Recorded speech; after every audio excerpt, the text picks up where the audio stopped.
Previously, on Frozen Echoes, the 9 hikers had made their final camp on the exposed slopes of Kolachiachel. As darkness descended and the wind howled with increasing ferocity, a subtle, unnerving scratching sound began to emanate from somewhere beyond the thin canvas of their tent. A prelude to a night that would shatter their camaraderie and plunge them into unimaginable terror.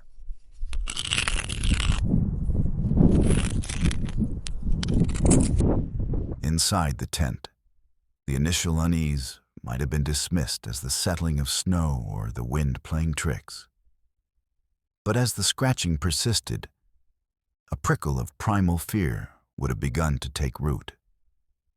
These were experienced hikers, attuned to the sounds of the wilderness. This was not the sound of nature.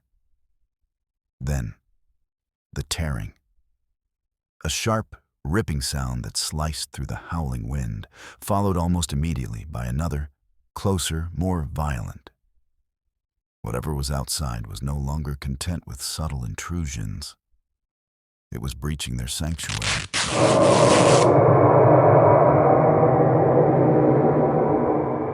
Imagine the sheer panic that would have erupted within the confines of that small tent.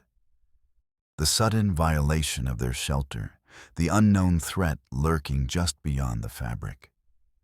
In the chaos and the darkness, a desperate decision was made. A decision that defies logical explanation in the light of day. The tent was not unzipped. It was slashed open from the inside.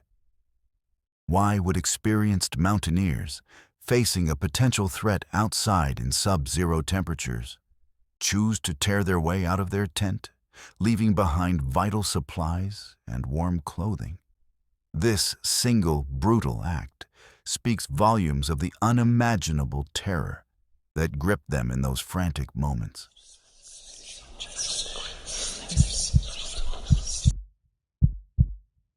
They fled into the blizzard, ill-equipped for the deadly conditions.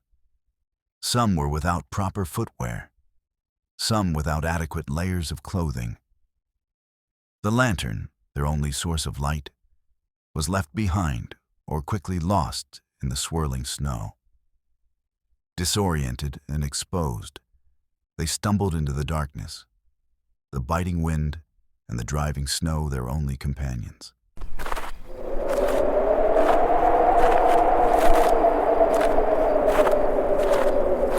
The search for the missing hikers began weeks later, when they failed to make their scheduled contact. What the search parties discovered was a scene that defied logic and fueled decades of speculation and fear.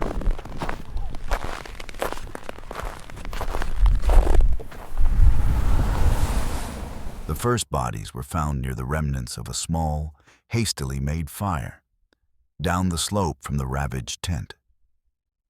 Yuri Doroshenko and Georgia Krivonishenko lay without shoes, partially undressed, their skin bearing a strange, almost bronze hue.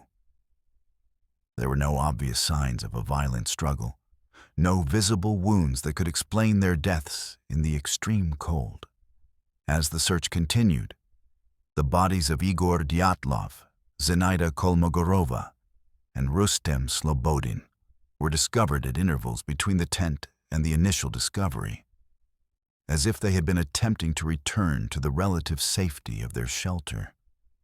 They too bore perplexing injuries, and their clothing was scavenged from those who had already perished. But it was the discovery of the final 4 bodies, found weeks later in a ravine further down the slope, that truly cemented the horrific and inexplicable nature of the Dyatlov Pass incident. These hikers, Nikolai Thibaut Brignol, Semyon Zolotaryov, Alexander Kolevatov, and Lyudmila Dubinina, had suffered catastrophic internal injuries. Fractured skulls, crushed chests, yet no external wounds to explain such trauma. And in the case of Lyudmila Dubinina, her tongue, eyes, and a portion of her lips were missing. What force could inflict such devastating internal damage without leaving any external marks? What terror drove these experienced hikers to such a desperate and ultimately fatal flight into the frozen wilderness? The answers, it seemed, were as lost as the 9 souls who perished on the slopes of the Dead Mountain.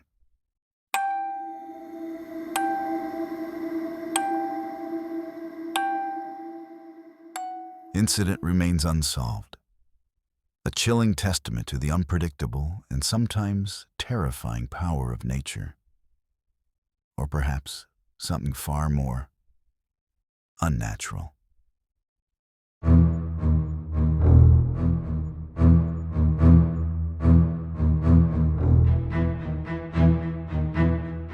Join us next time as we delve into the theories and speculations surrounding this enduring enigma and the frozen echoes that continue to haunt the Ural Mountains. If this story chilled you, hit subscribe. There's more where that came from. Real tales, cursed legends, and horror you won't forget. Drop a ghost emoji in the comments if you're staying off trains for a while. Until next time, stay curious, stay safe.